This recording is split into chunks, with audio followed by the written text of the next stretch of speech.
And Luke 21 actually ends with these words, and they hung, listen to this, they hung on every word that Jesus spoke. Never in the history of the world has there been someone like Jesus where people just hung on his words.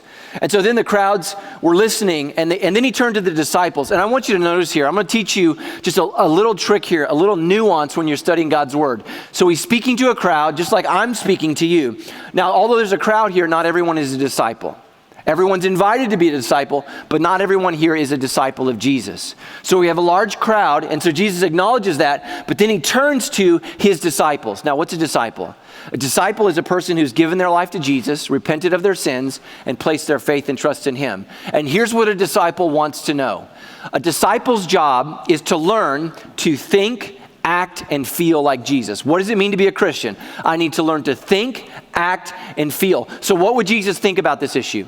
How would Jesus feel about this issue? And what would Jesus ultimately do in this situation? And that's what a Christian is supposed to do. We are followers of Jesus, right?